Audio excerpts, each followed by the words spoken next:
One of the biggest reasons that small businesses don't get where they want to go, they don't reach that end destination, is because they try to take on strategies that aren't suited to their type of business.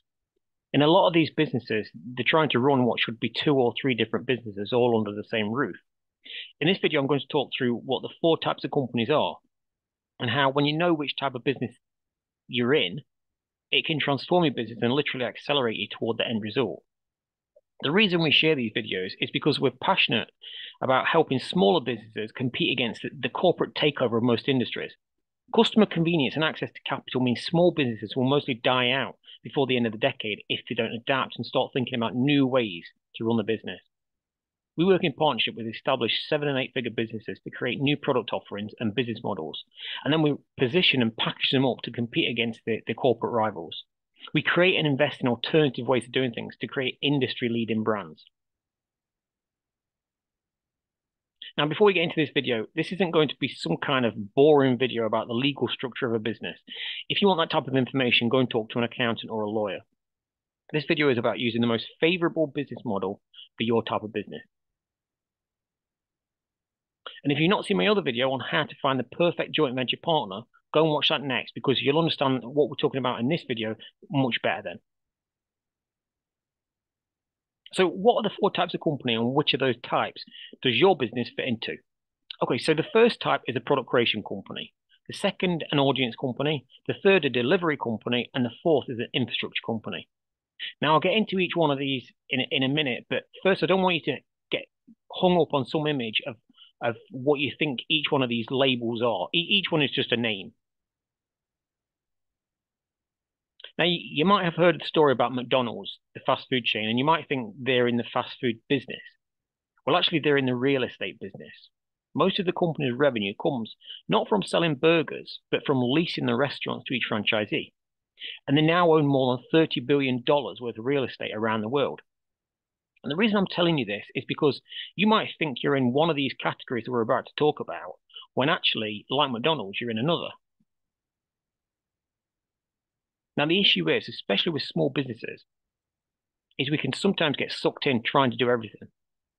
We try to keep adding new customers. We try to create new products and service offerings. We try to be the best at everything, or we try to own everything. And the problem by doing all of this is there's only one of those strategies that is right for your type of business, which means that 80% of your efforts are going nowhere.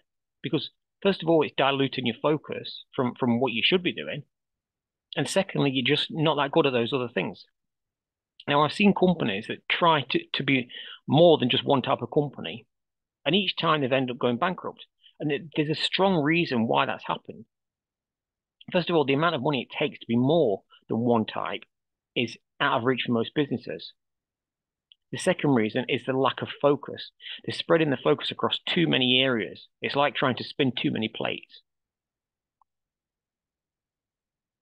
And you might say there's examples of companies that do all of these types, but that isn't true. If you take Amazon, for example, you'll notice as we talk about the four types that Amazon as a brand fits into all of these types. But actually, if you look deeper, each of Amazon's businesses are separate and each have their own management teams running them. But you can't say the same for the average small business. Amazon started out as just one type of company, and then over time they've moved into the three other types with things like TV streaming and cloud software. But a lot of the various company types, Amazon actually acquired them, and they each have their own management teams and their own budgets. They each run a standalone business. So let's look at the four types of company. The first one is what we call an audience company. Now, this type of company doesn't deliver any kind of product or service. They are basically more like a middleman between the buyer and the seller. It's their job to connect the buyer with what they need. It's basically a referral. So to give you an example, an insurance broker or a finance broker, they aren't delivering you insurance. They aren't giving you money. They're just there to connect you with whatever it is that you want. The value in these types of company is purely in the network. It's who they know, how many people they know, and what those people's buying power is. So the only strategy, apart from improving the sales and relationship skills, is they have to keep growing the network. That's all that they should focus on every single day. come up with multiple ways to grow the network, build a relationship with everyone in that network to build trust and increase how much money each person spends. Now, they can do that by creating ways to add more value to their audience. In other words, adding more product offerings. And that's exactly how car showrooms work. They try and sell as many brands as possible. But as a car showroom, they didn't manufacture the car, they didn't design that car, and they don't provide car finance. All they do is just sell it. So an insurance broker will add life insurance, medical insurance, vehicle insurance, business insurance. They'll aim to be the only place their customer needs to go if they want to buy any kind of insurance. Now, other examples, apart from just brokerage businesses, could be networking groups, recruitment, some retail shops, media broadcasters, basically anyone that owns a large audience of buyers, but they don't create or deliver anything themselves. So apart from growing the value of their network, their second strategy should be to work with the product creation company, which we'll come back to in a few minutes, so that they have a stream of new products that add value to their audience, and all that they have to do is then sell it. Next is the delivery company. So what this type of company does is basically the hands-on delivery of whatever the customer is buying. And this is the largest of the four types of company. This type of company makes up around 90% of all businesses in the market. It can be a manufacturing business. It can be a construction company. It can be any kind of service delivery business, such as an accountant or a lawyer. It could even be a hair and beauty salon. The important thing to remember is that this type of company is the one that delivers whatever the customer wants. Now, one of the issues this type of company will sometimes have is they'll try to create new product or service offerings themselves. So a manufacturing company, they might employ a design team and try to design new products for manufacturing, which takes the focus away from what they should be doing and actually making that product. The thing a delivery company should be focused on is growing its capacity to deliver. So that means adding skill sets, adding new staff, adding production lines, being the best at what they do technically, and making that delivery process as smooth and efficient as possible. It should also be adding in systems and automation, which increase the capacity of that delivery process. And then the second focus should be on then working with a product creation company, which we'll talk about in a few minutes, for them to design and create new product or service offerings for that delivery company to deliver. Now, the next type of company is the infrastructure company. And this type are those that provide the supporting infrastructure and systems that let the world operate day to day. So examples of this are software companies. They develop a piece of software that everyone needs to operate the business or in another area of their life. Other types of infrastructure company are property investment companies. They'll buy an office building, for example, and then they rent it out to tenants. And the strength of this type of business is that they have the resources to own the asset, and then they provide it to the market at a cost which is much less than the individual trying to own it themselves. The office building might cost £10 million to buy it, but the infrastructure company rents it out for a few £1,000s a month, meaning those other three types, which are probably low on finance or financial assets, they can afford to base themselves in that building. So the infrastructure type has a couple of strategies that they should focus on. The first and most important is to focus on owning or controlling more assets. This is how they make money, and without any assets, they don't have an income. The second strategy they need to focus on is working with a product creator to identify what the market wants and then creating it. Now, the final type is the product creation company. This type of company is normally the one that comes up with new ideas and ways to innovate how businesses and industries operate, coming up with radical new ideas or business models. And this type of business is more about innovation, having a vision and then making that vision come to life. But sometimes this type of company can get caught up in trying to deliver the product that they've just created. And the truth is, whilst they're experts at designing things and coming up with new ideas, they're rubbish at delivering that product. So, for example, a product creation company could be a property developer. They create a vision for a building, and then they use experts to deliver that finished building. And you shouldn't confuse that with an architect. An architect needs to be very technical and detailed, so they'd be a delivery company as well. The property developer would have a vision for the building, but they also pull together the financing for the project. They bring in the various contractors, and they oversee the project through to seeing that vision come to life. The product creation company is about having a vision of how something should be, and then they put together the pieces to create that end vision. They pull together the finance, they find the customer, and they work with a technical specialist to deliver it. Another example of a product creation company is some of the car design firms like Pininfarina, who've designed cars for firms like Ferrari.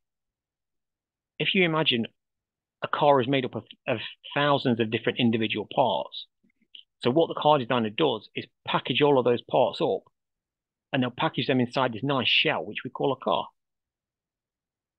So the strategy for a product creation company is to work with all three of the other company types, because it's this type of company that pulls everything together and packages it up to create that end vision.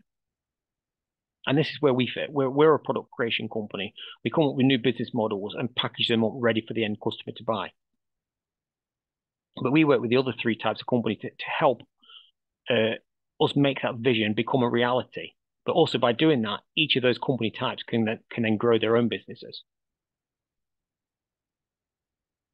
So let's look at the insurance industry as an example, so you can see how this all fits together. And then we'll look specifically at your type of business. So the insurance industry as a whole is made up of all four types of company. You've got the main insurance provider. This is the company that pays out when you make a claim. They're essentially a finance company. They take your monthly premium and they go and invest that money in the hope that they can grow that investment before you need to claim it back. So this type of company is the infrastructure company type. Then you've got the product creation type. Now this type is generally not seen by the public, but what you do see are the various types of insurance products. So this company will create all different insurance products, whether it's car insurance, life insurance, boiler care insurance, etc. It's the product creation company that creates a product for the insurance company to then invest in. Next is the audience company, and this type is generally the insurance broker. This is the personal business that owns the relationship with you, the customer. The best strategy for the insurance broker is to grow its pool of potential customers and then find more products that they can sell to that audience. And then finally, the fourth type of company is the delivery company. And in this example, the delivery company will be the business that delivers something when you make a claim. So for example, if you've got boiler breakdown insurance, it will be the company that comes out to fix your boiler. If you've got funeral care insurance, it will be the funeral director. If you've got car insurance, it will be the garage that repairs your car. So that's the insurance industry. So let's look at your type of business and see where you fit. So for the hotel industry, this can include any type of related business, whether you're an operator, a franchisor, or a booking platform. So the infrastructure company will normally be those businesses that own or control buildings. It'll also be investors or companies that own an operating system or a brand, which is then franchise out for other companies to work under. So that means the best strategy for this type of company is to focus on owning or controlling as many properties or brands as possible. And to do that, it needs to work with the other three types, which we'll go through now. Now, what I see a lot is this type of business will get involved in trying to do the role of the other three types. And like we've talked about already, it becomes a waste of your time when you should be focused on building your own strategy. So by working with the product creation type, you can invest in new properties, or you might buy an existing franchise brand. So you can then sell that franchise brand to hotel operators. Next, we look at the product creation company. And this is generally how each of the other types will increase the revenue streams by working with this type of company. So this type of business in this industry will normally be a property developer. It can also be a brand creator, such as one that creates franchise brands. And it might also create internal products, like creating a restaurant brand within a hotel. The property developer creates a product, in this case, a new hotel, for the infrastructure company to invest in. Then the audience company will sell that, and the delivery company will operate and manage it. The next one is the delivery type. In this case, the delivery type will be the hotel operator. In this case, the best strategy for this type of business to follow should be to increase the number of units that they have available to sell. And it can do that either by buying a franchise brand. It can work with a product creator to create new product offerings. If it has a strong management team and operating systems, it could take over another hotel. Or alternatively, it could work with a property developer to build a new hotel, which is financed by the infrastructure company. The worst strategy for a hotel operator would be to try and fill the role of any of those other types itself. A hotel operator in its earlier stages will often try and own its own property, but this just delays its growth by tying up capital that could be better used to grow the operating side of the business instead. Another mistake they'll make is to take on the marketing of the business themselves as well, trying to find new customers. But the strength of this type of business is its ability to deliver that high quality service to guests. It's not the expert at doing marketing services or dealing with the latest strategy in social media marketing or PR, for example. And finally, there's the audience company. Now, this can be any type of personal business that makes a referral to the hotel business. So it might be a booking platform, or it might be someone like a marketing agency. It's this company's responsibility to make a referral, and that's how they get paid. They don't physically deliver anything themselves. So the best strategy for the audience company in this case is to grow its pool of potential customers and then find products to sell to them. And one final way to think about which type of company you are is to think about, where does most of your revenue come from? For a hotel operator, it doesn't get paid for buying new hotels. It doesn't get paid for building new hotels. It gets paid for providing guest accommodation. And so its job is to work on strategies that increase the number of guest accommodation and facilities, because that's how it can increase its income streams. Now, how it goes about that process could be to work with the developer and build more properties, or it could be to manage properties on behalf of investors. So that's it for this video. If you haven't seen my other video on how to find the perfect joint venture partner, then go and watch that next, because a lot of what I've said in this video will make even more sense after you've seen that video.